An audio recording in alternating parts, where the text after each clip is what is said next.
Assalamualaikum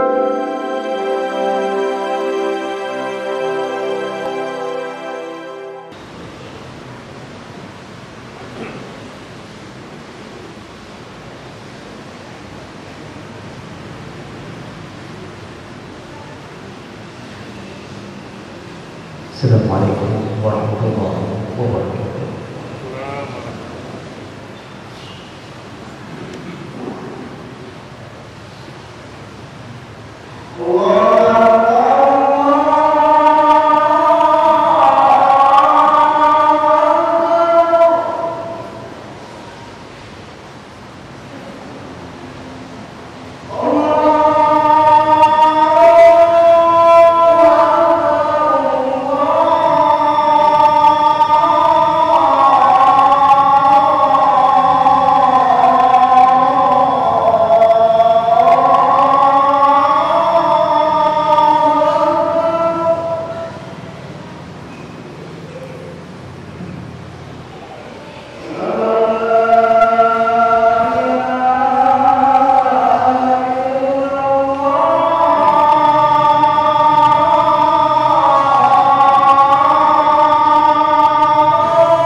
إن الحمد لله نستعينه ونستغفره ونعوذ به من شرور أنفسنا ومن سيئات أعمالنا من يهده الله فلا مضل له ومن يضلل فلا هادي له أشهد أن لا إله إلا الله وحده لا شريك له وأشهد أن محمدا عبده ورسوله الكريم اللهم صل وسلم على نبينا المصطفى محمد وعلى آله وأصحابه أجمعين أما بعد فيا عباد الله اتقوا الله وقولوا قولا سديدا يصلح لكم أعمالكم ويغفر لكم ذنوبكم ومن يطع الله ورسوله فقد فاز فوزا عظيما.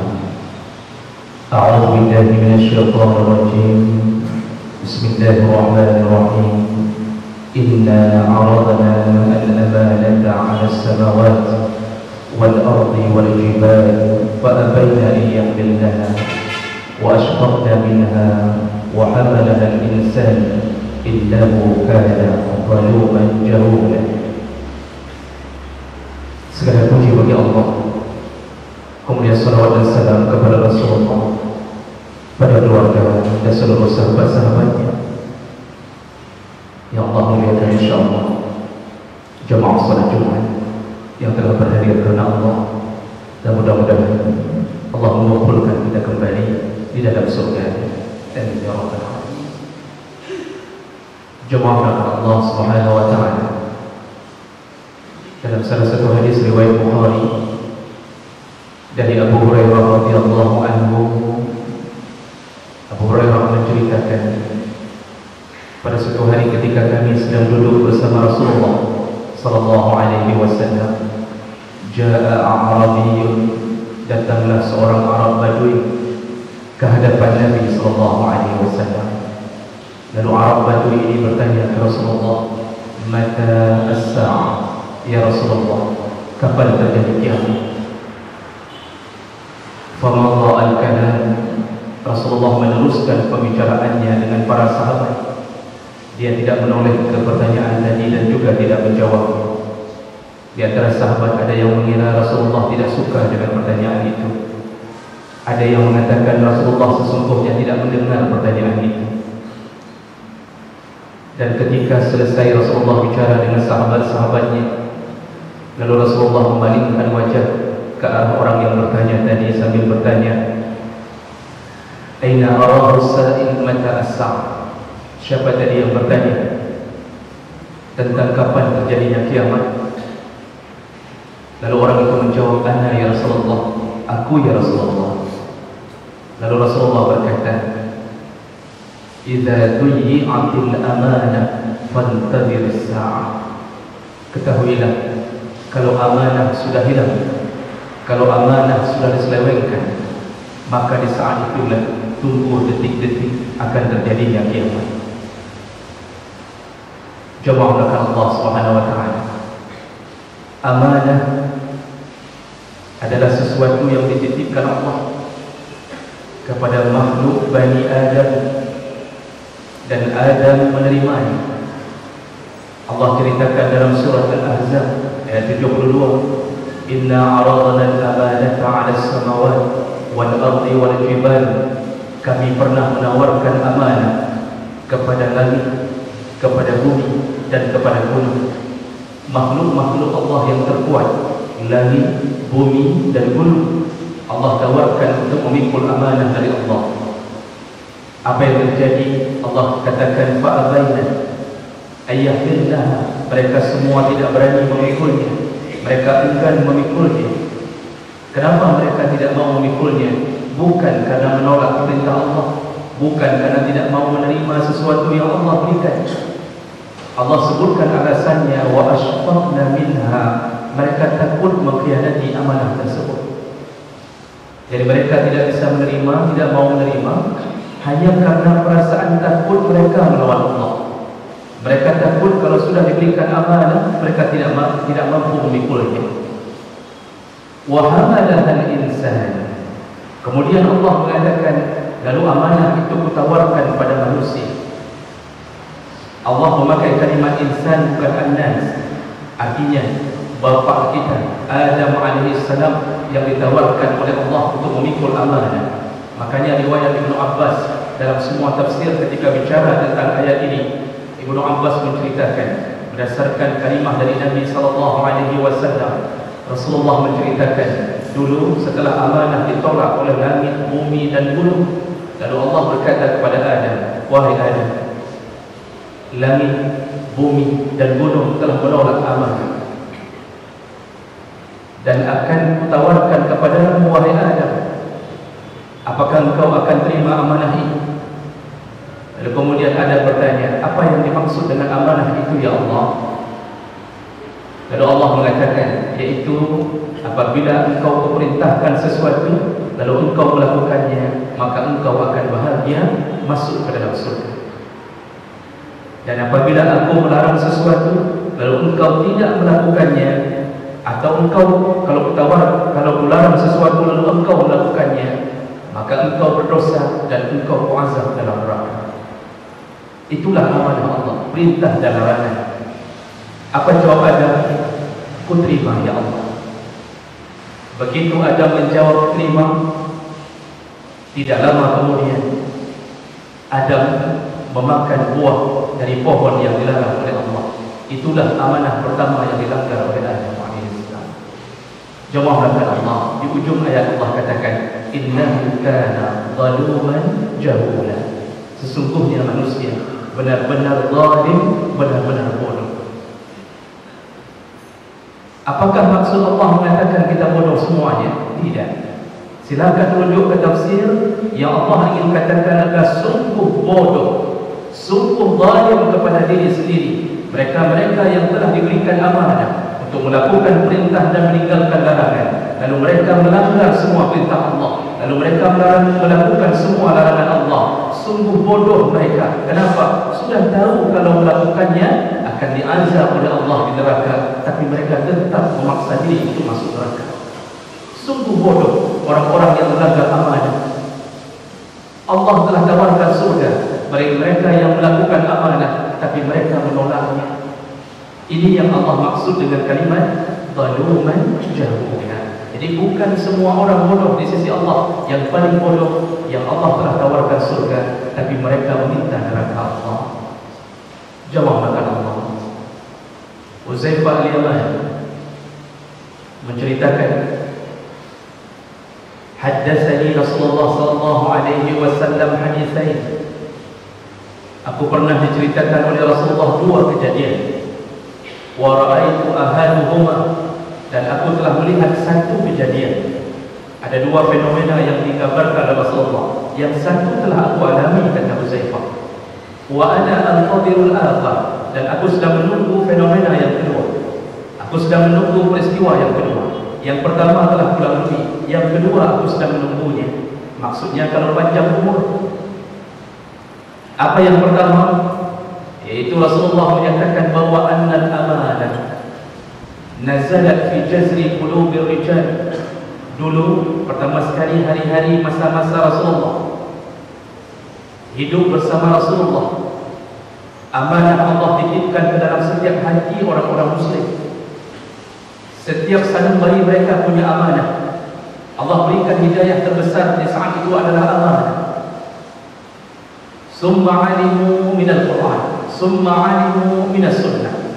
Lalu kemudian setelah mereka dititipkan amanah, barulah mereka belajar dari Al-Quran, lalu barulah mereka belajar dari sunnah.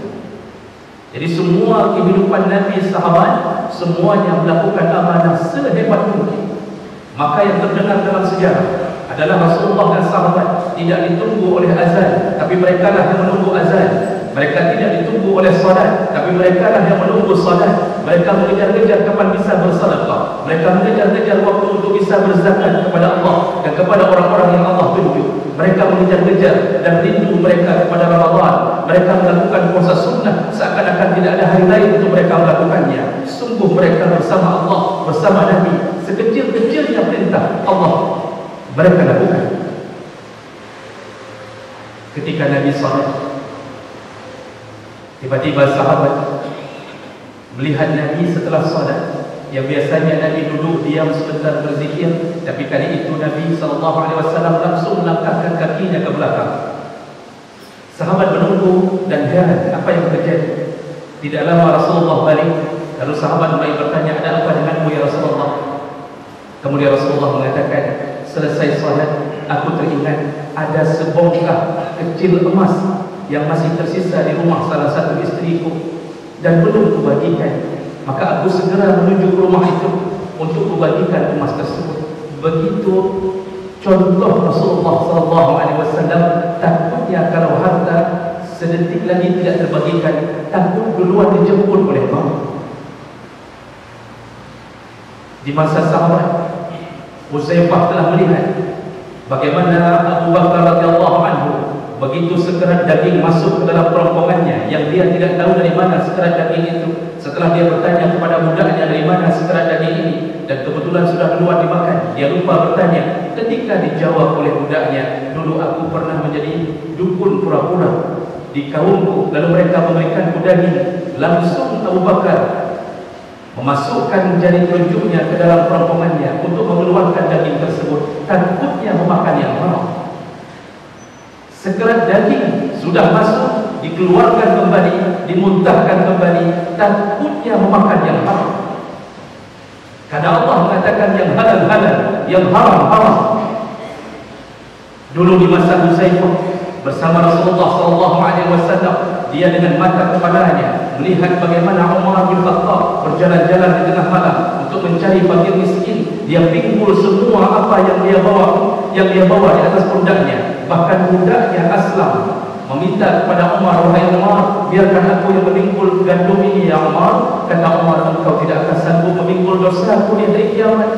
Biarkan aku yang memanggulnya. Biarkan aku yang memanggulnya sebagai pemimpin di tempat ini. Begitulah dia menanggung amanah dari Allah, menjadi seorang pemimpin, memelihara rakyat, melindungi rakyat.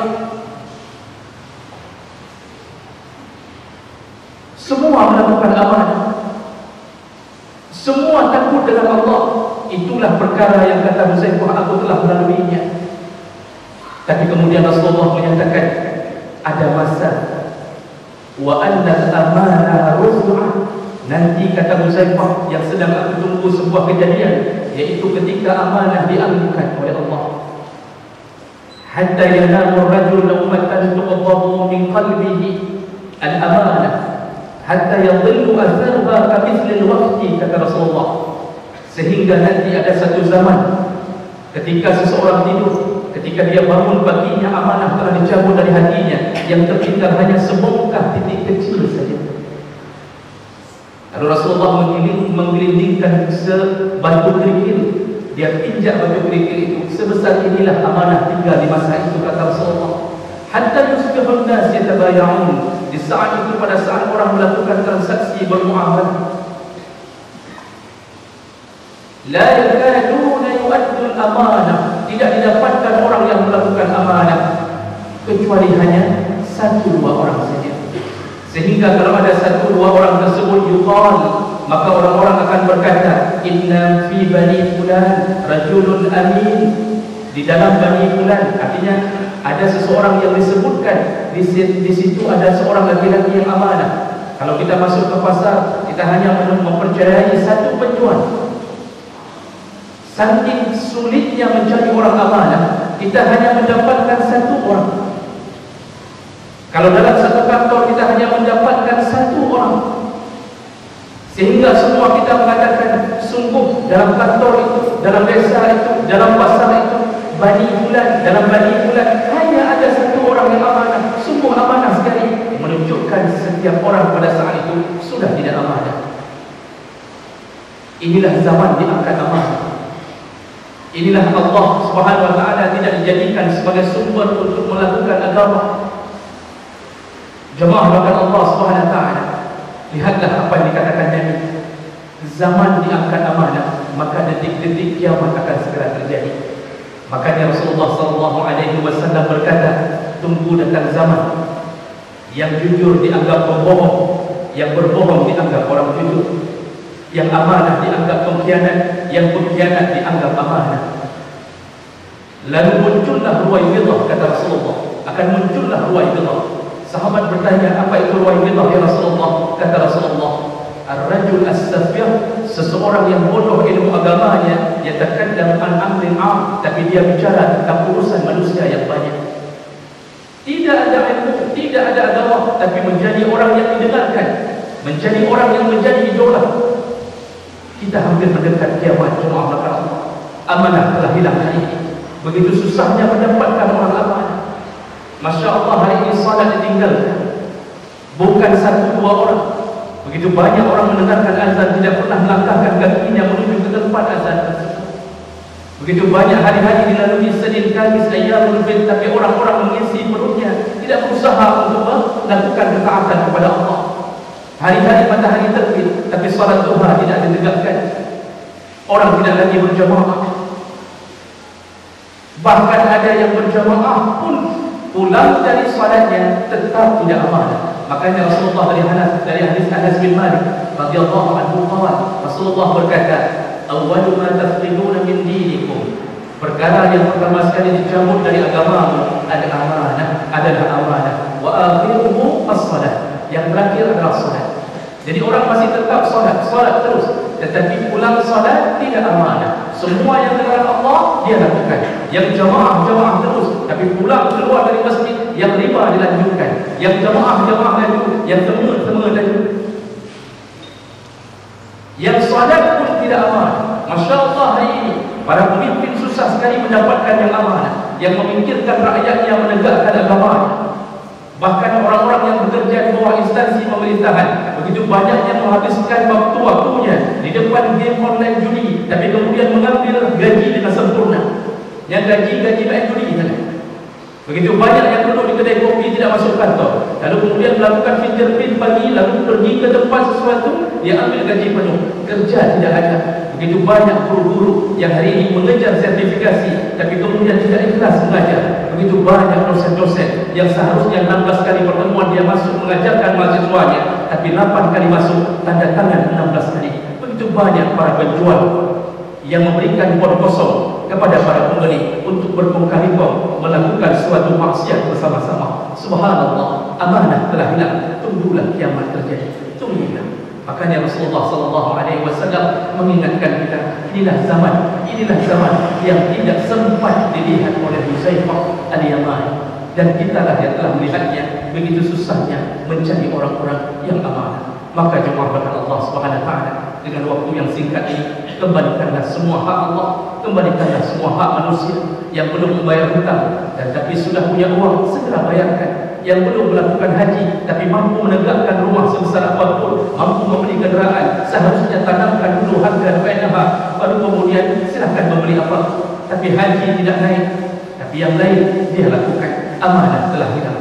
Jemaah maka Allah, mudah-mudahan ini sedikit menyentuh kita untuk kembali kepada fitrah kita sebagai hamba yang merindukan surga Allah, merindukan kampung halaman nenek moyang kita, yaitu Adam alaihissalam, yang bernama Jannah atau surga Allah Subhanahu wa taala. Mudah-mudahan ini bermanfaat. Barakallahu li wa lakum fil Qur'anil azim wa naf'ani wa iyyakum bima fihi min al-ayati wa dzikril hakim wa taqabbalallahu minni wa minkum tilawatahu innahu huwas samiul 'alim.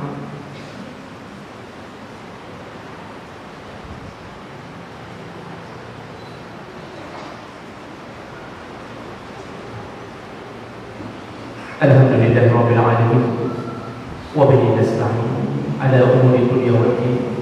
Asyhadu an la ilaha illallah wahdahu la syarika lahu, wa asyhadu anna Muhammadan 'abduhu wa rasuluhul karim. Allahumma shalli wa sallim ala nabiyyina al-Mustafa Muhammadin wa ala alihi wa ashabihi ajma'in. Amma ba'd, fa ya 'ibadallah, ittaqullaha haqqa tuqatih wa la tamutunna illa wa antum muslimun. A'udzu billahi minasy syaithanir rajim. Bismillahirrahmanirrahim. Wal 'asri innal insana lafi khusr illa alladhina amanu wa 'amilus shalihat wa tawassaw bil haqq wa tawassaw bis sabr. Allahumma ighfir lil muslimin wal muslimat wal mu'minin wal mu'minat al ahya'i minhum wal amwat وتابع بيننا وبينهم بالخيرات وتقبل يا سميع قريب مجيب دعوات. اللهم لا تجعل مصيبتنا في ديننا ولا تجعل الدنيا أكبر همنا ولا مبلغ علمنا ولا تسلط علينا بذنوبنا من لا يخافك ولا يرحمنا. ربنا آتنا في الدنيا حسنة وفي الآخرة حسنة وقنا عذاب النار والحمد لله رب العالمين ولذكر الله أكبر والله يعلم ما تصنعون.